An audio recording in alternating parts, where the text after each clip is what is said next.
Hello guys! Hello Scorpio! Welcome dito sa aking channel.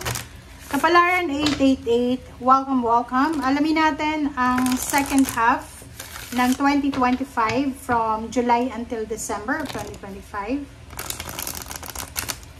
Para to sa lahat ng Scorpio. So I hope na makuha mo yung energy.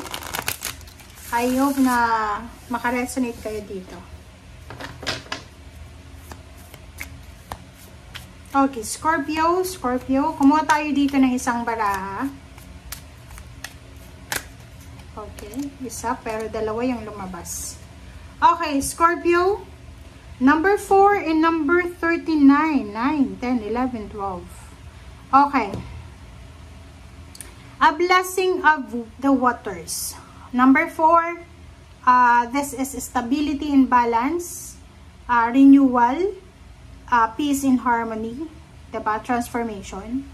Plus, meron ditong a blessing for support. So, for the month of July until December, starting July, sobra-sobra kang swerte, Scorpio, because emotionally, siguro maraming beses ka na nasaktan emotionally, o maraming pagkakataon sa buhay mo na hindi stable yung emotion mo. But for the second half of 2025, sinasabi na magkakaroon ng stability, ng balance, ng harmony, ang iyong puso. Kung makikita mo dito sa 39 na to, meron kang minamanifest.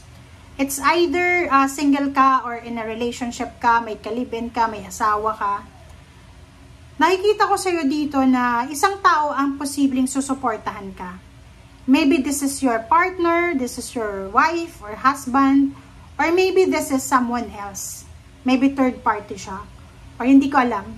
Hindi tayo judgmental, but this person ay posibleng maging source of support ito para sa'yo. So, ibig sabihin, ang taong yan ay makakatulong sa'yo, Scorpio, para makapagsimula ka ng bagong buhay. Maybe, since emotion siya, especially kung ikaw ay single, wala kang commitment. Sinasabi ng barahan na pwedeng lalaki ka man or babae, may bagong relationship na pwedeng pumasok sa buhay mo, na pwedeng magdala ng emotional stability sa'yo. Okay? Okay, Scorpio, second deck tayo.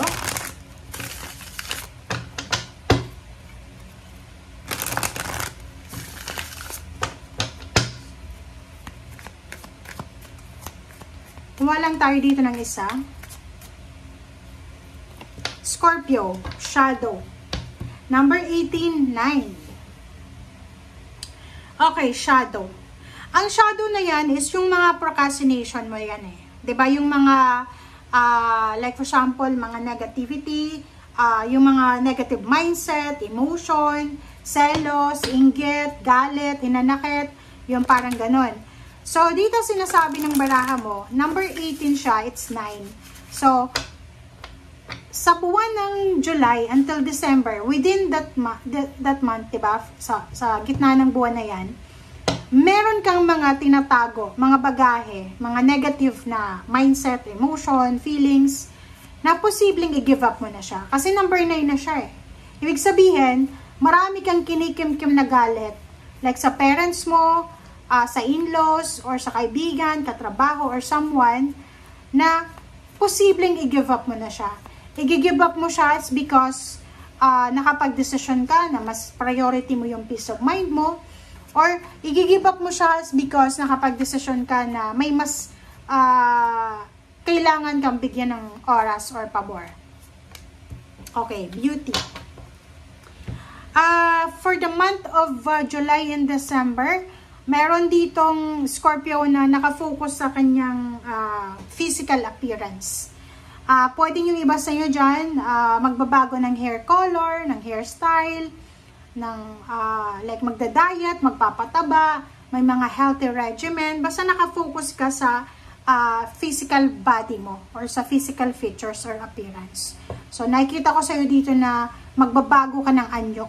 Okay? Nakafocus ka din sa beauty mo. Okay, thank you.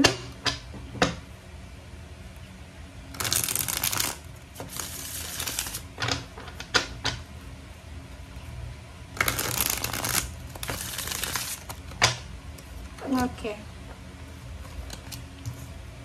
Okay, same with the Pisces, may strength card ka dito. So, ang first card mo dito, strength. So, sinasabi ng baraha sa'yo na may good health, emotional healing, financial healing, mental health healing, spiritual, or anything na healing ang kailangan mo, ang makukuha mo. Next is temperance. Sinasabi ng baraha sa'yo na kinakailangan mo sa 6 months na to ng pasensya. Pasensya, pagtsatsaga, paghihintay.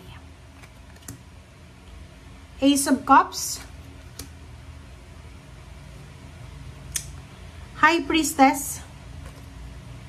Wow. Same din sa Pisces to. So, manood ka sa Pisces, panoorin mo yung Pisces Scorpio. Same sign lang naman kayo eh. Okay. So, yung second part natin dito is Ace of Cups and High Priestess. So, may good news talaga.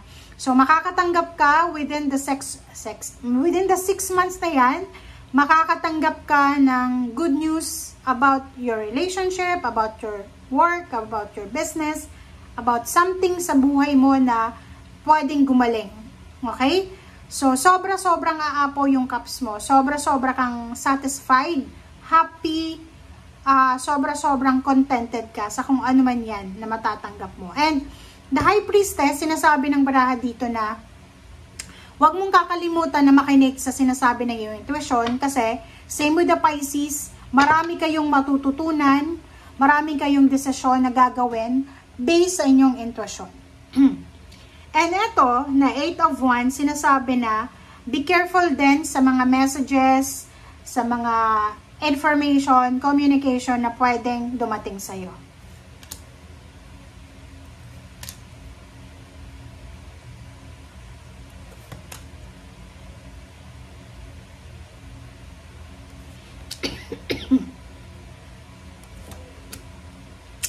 Okay.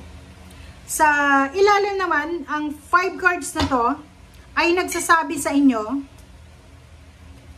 na Scorpio, makakatagpo ka ng isang mentor, pwedeng isang tao ang posibleng makatagpo mo, matutulungan ka niya sa kung ano man na mga issues mo sa buhay. Maybe may mga concern ka sa health, pwedeng papunta ka sa mga doktor, or yung iba, abogado, or yung iba naman sa mga magpapatayo ng bahay, pwedeng sa engineer or sa mga architect. Or sa real estate, yung may mga bibiling sasakyan, sa mga car companies kayo pupunta. Yung iba naman sa inyo dito, makinig ka ha. Kasi meron dito ng Scorpio na posible siyang pupunta ng ibang bansa. Posibleng sa 6 months na to, makakapag-desisyon siya na pumunta ng ibang bansa. So, ang gagawin niya,